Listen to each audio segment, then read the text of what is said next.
today we're talking about too much milk or breast milk oversupply, and there's a lot of kind of press and talk about what to do when somebody has low milk supply, but too much milk can also pose its own problems. There's so much like advice for people to build up a supply, have a stash, and all of that can lead to too much. And when you're breastfeeding, your body naturally tries to match supply with demand so that how much your milk supply is and how much your baby needs should match up.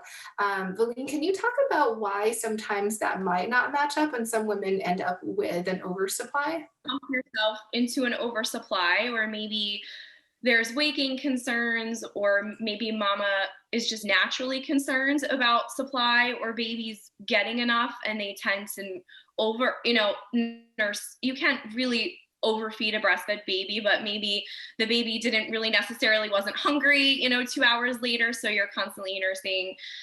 There's also mothers tend to, as they have additional pregnancies and they're breastfeeding subsequent babies. So after that first baby, if there's sometimes a low supply issue or a concern with low supply, a lot of times you make additional glandular tissue with each pregnancy and each baby you breastfeed.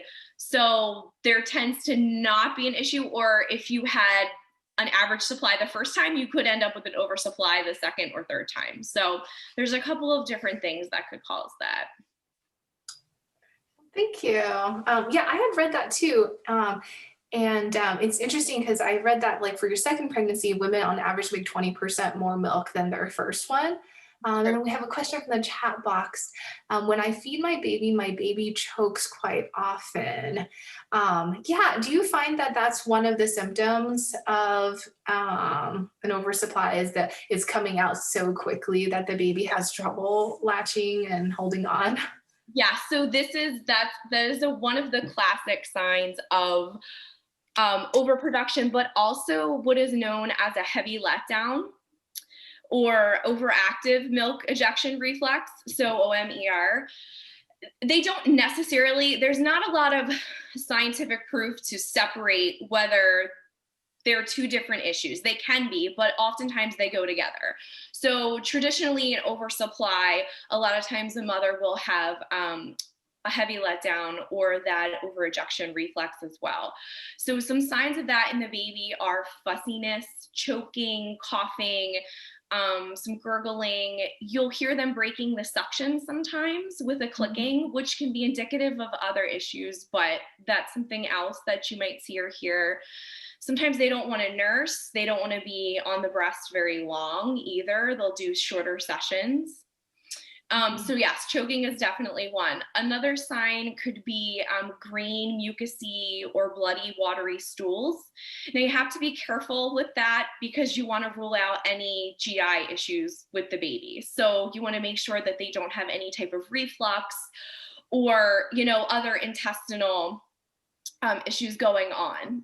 You want to definitely make sure that that's related to the oversupply and not something more serious. So a lot of times it kind of takes a village to figure out if it's really, a medical issue or it is a traditional oversupply. But there are some of the issues that you would see in the baby, yes.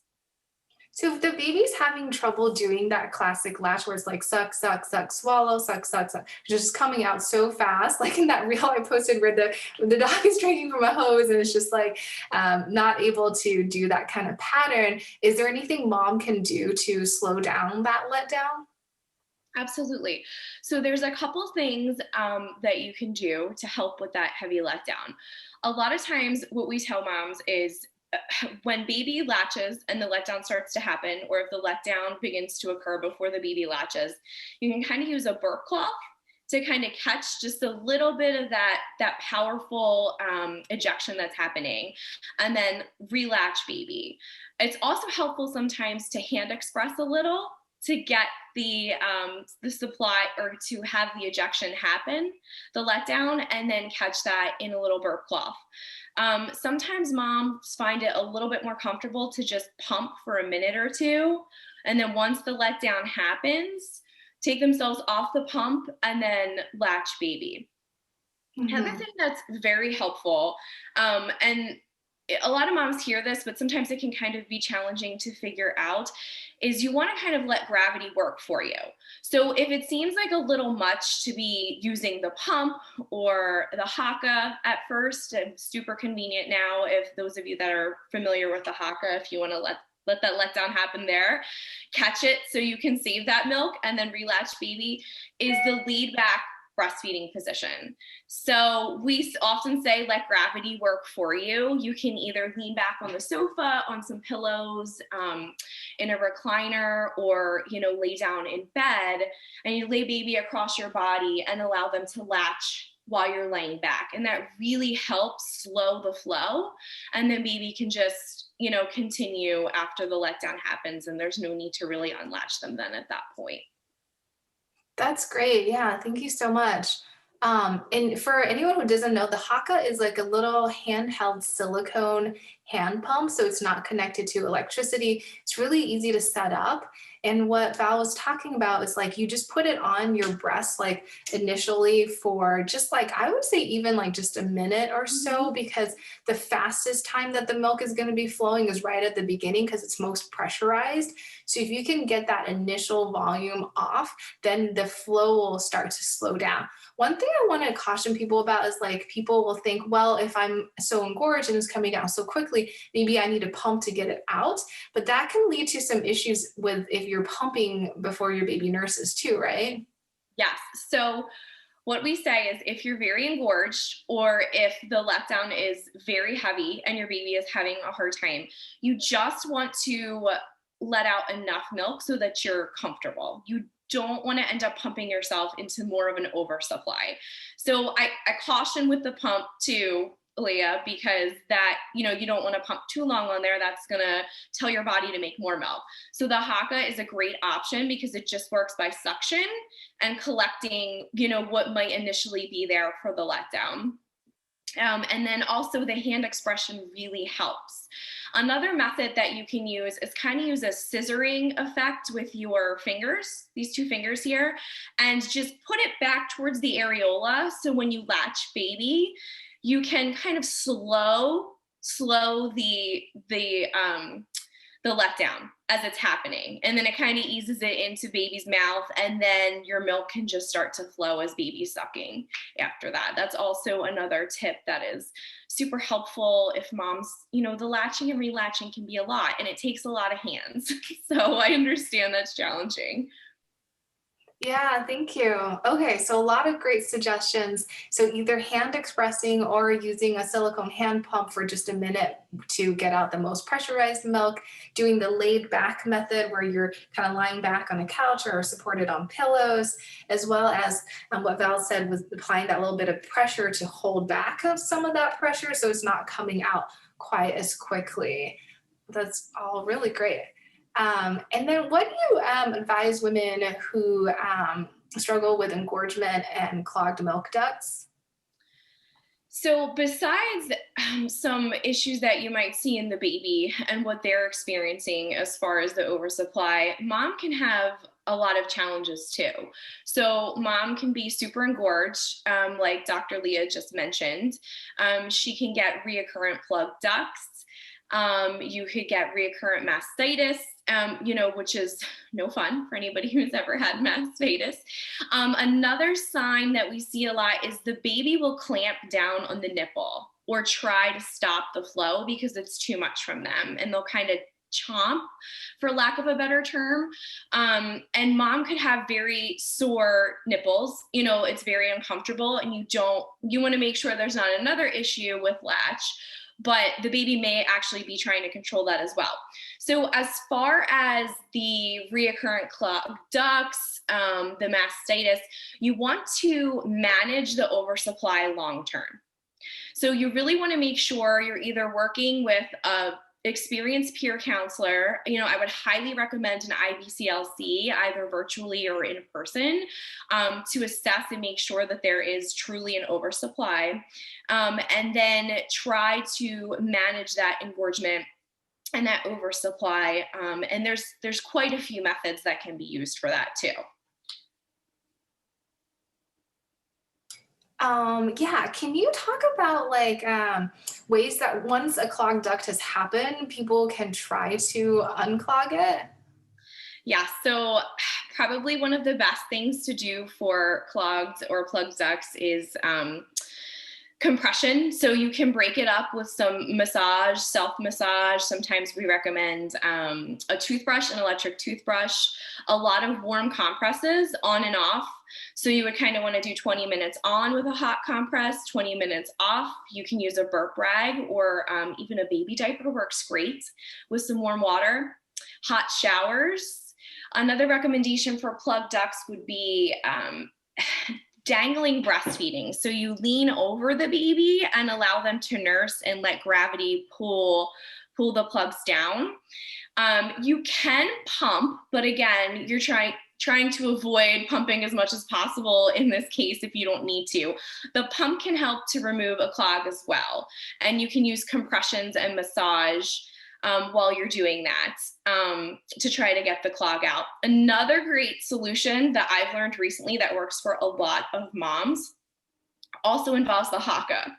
So you use a salt water solution inside the haka, and then you attach it to your breast with the suction, and you allow the haka to kind of pull the clog out. And you can do that a couple times a day. It's very effective.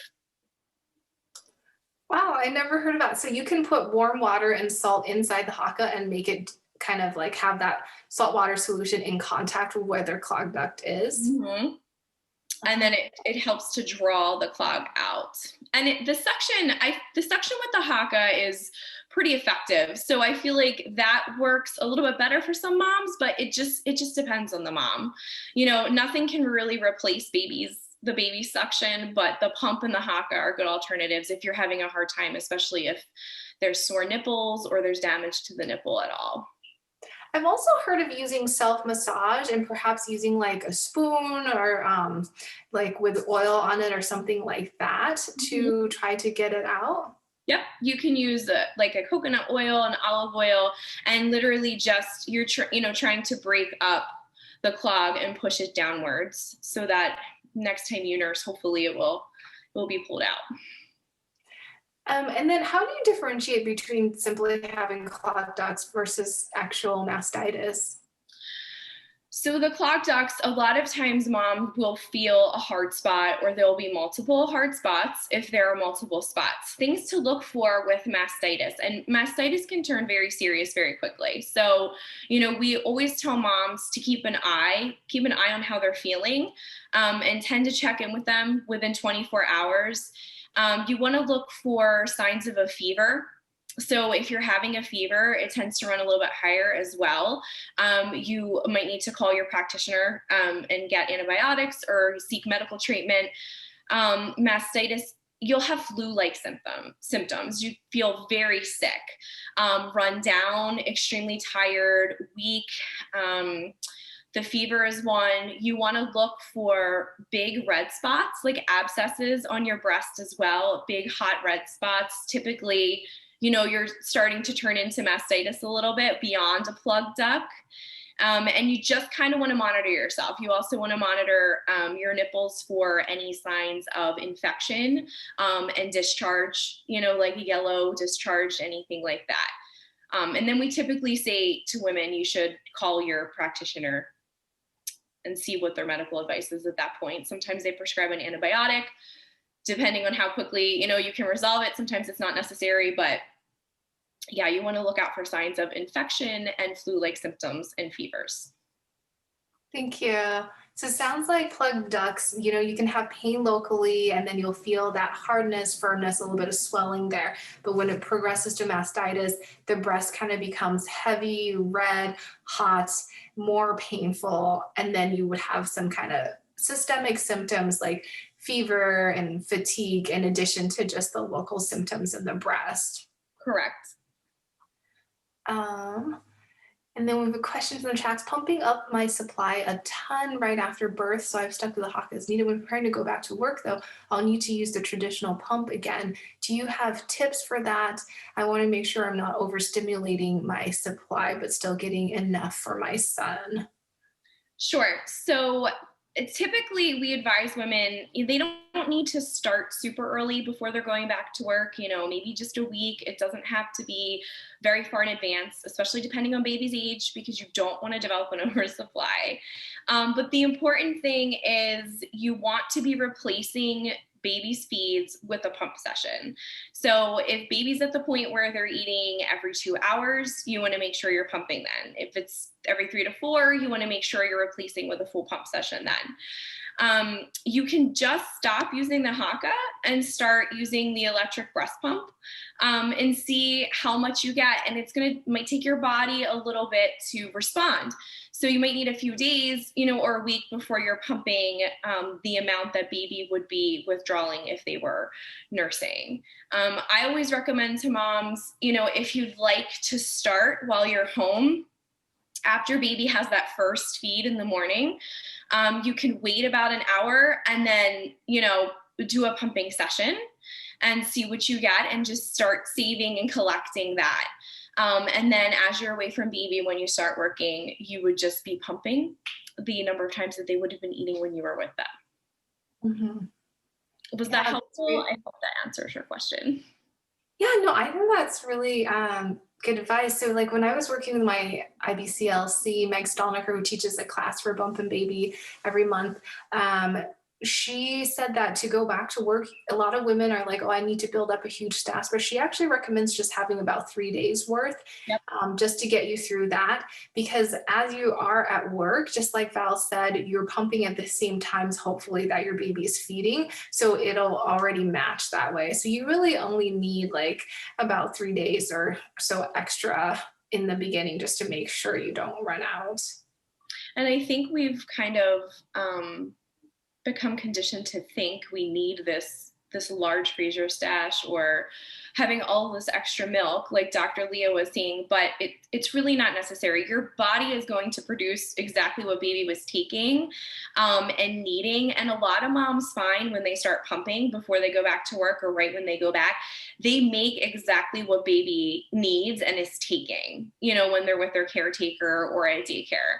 And there's absolutely nothing wrong with that. There's no need to, have an overabundance of milk or have extra, stashed away. You can certainly stock up a couple, of bags if you want to add a pumping session, like I said, after that morning feed, if you feel the need as you start working, but you'll find that you make exactly what baby needs.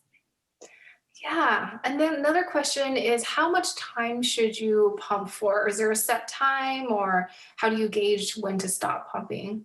Most women typically pump for about 15 to 20 minutes, and you will see the milk start to slow down and just trickle off and stop.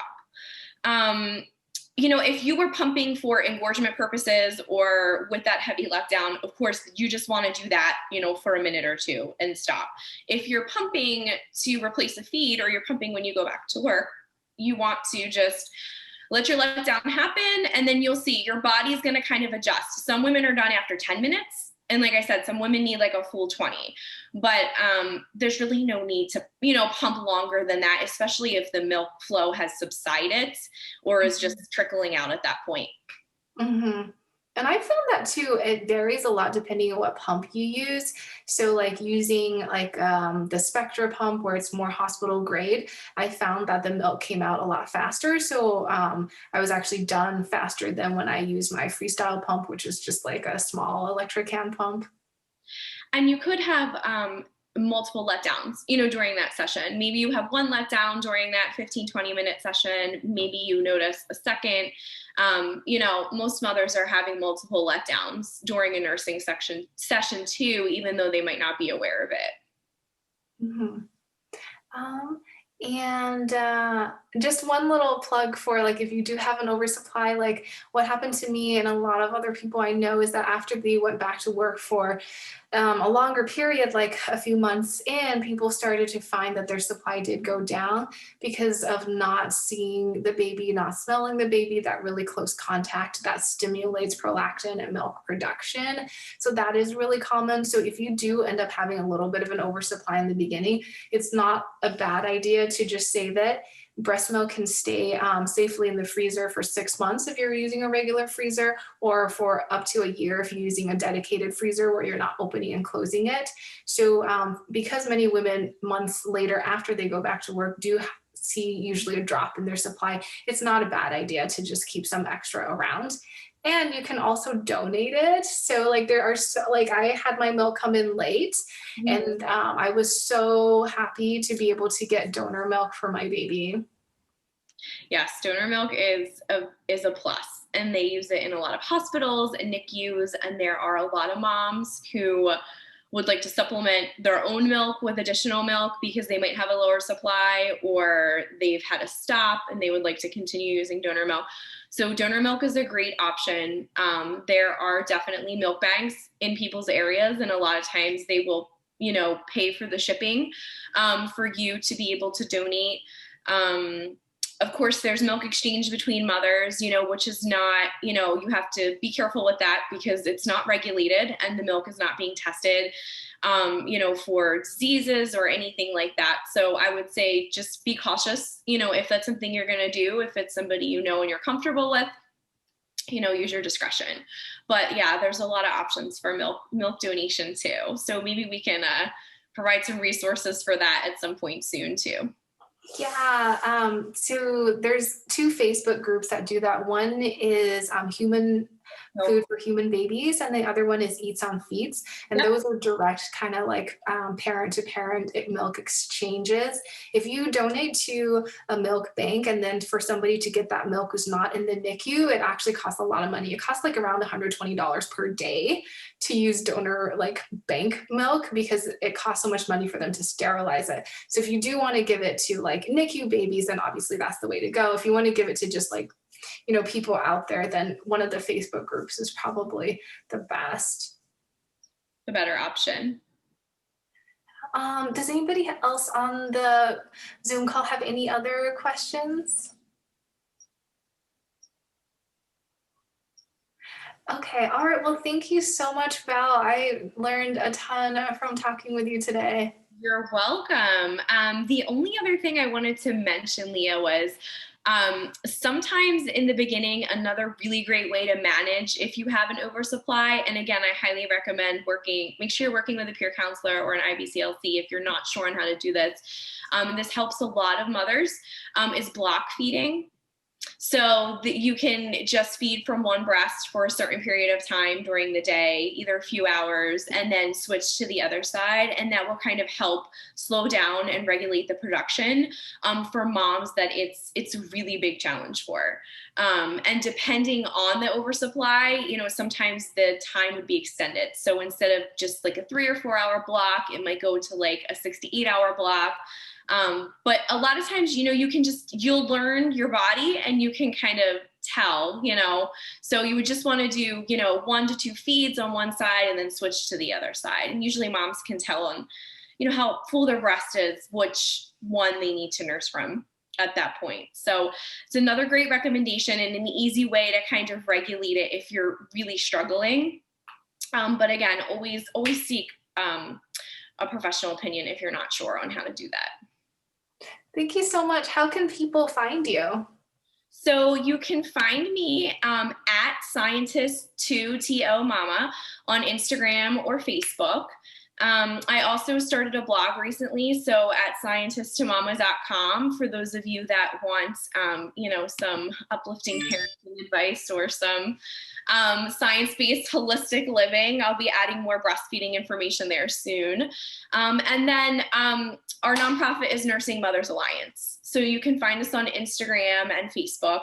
We have a free support group and we have a free warm line if moms just have a question or a concern and they need to have a counselor call them back. It's a quick way to get your questions answered. Oh my gosh, that's amazing. I never knew that kind of service existed. You could call somebody and have a live person call you back. We can also help locate an IBCLC in the area. So we'll kind of help assess with the mama what's going on. And if we feel like they really, they need a professional to be there with them or somewhat virtually, we can look in their area and see who's available and give them that contact information as well. Thank you so much, Val. I really appreciate all the amazing information you've given us today on breast milk oversupply. You're welcome, Leah. Thank you for having me.